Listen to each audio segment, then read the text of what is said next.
This is the Into The Paddock Podcast. And from one 500 winner to another, because William Byron has just won the 2024 Daytona 500, and I think that finish will be talked about for a while. Yeah, just a little bit. You guys were watching it a lot more than I was, so go ahead. At the moment of caution, he was ahead.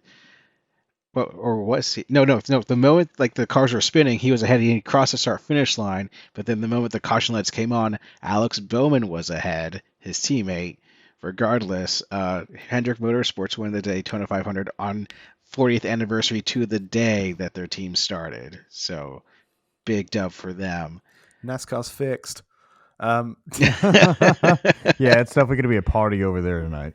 And it's the first time since 2005 that the 24 car has been in victory lane at the Daytona 500 as well. It's, for me, whilst it's not Jeff Gordon, seeing an Axalta liveried 24 car win the Daytona 500, that's pretty cool.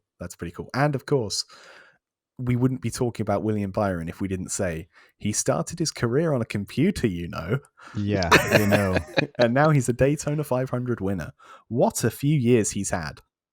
Don't ever let anybody tell you that video games are stupid. This guy just won, $28 million is the purse? I think that's overall. I don't think that's that's for driver. all the teams. Right, for the purse. But still. He's definitely getting a couple mil. Oh, yeah. Yeah. And, it's not just the money, to win the Daytona 500. It doesn't get any bigger than that. In a lot of ways, the 500's bigger than the championship. It's like winning the 500 in IndyCar, It's bigger than the sum of what it's a part of. I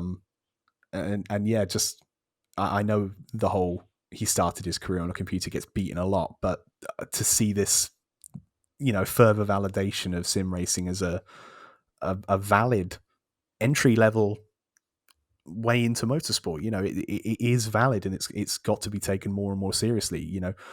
Would a driver of William Byron's talent have been discovered without sim racing? No, we would not have had this Daytona 500 winner without sim racing. That's a win for sim racing in my book. Another one.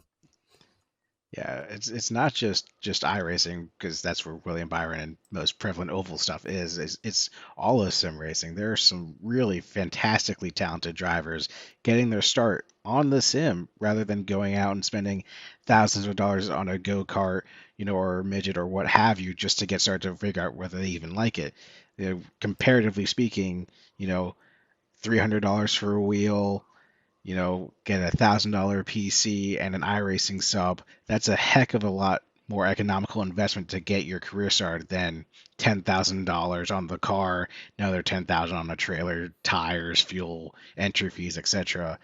But if someone can get noticed, in a relatively cheap way and make a career out of it, like William Byron, that's a huge stub. It opens up the floodgates to an immense amount of talented drivers out there in the world, because not everyone's fortunate enough to be picked up by a top team right out of go-karts. Some people don't have that luxury.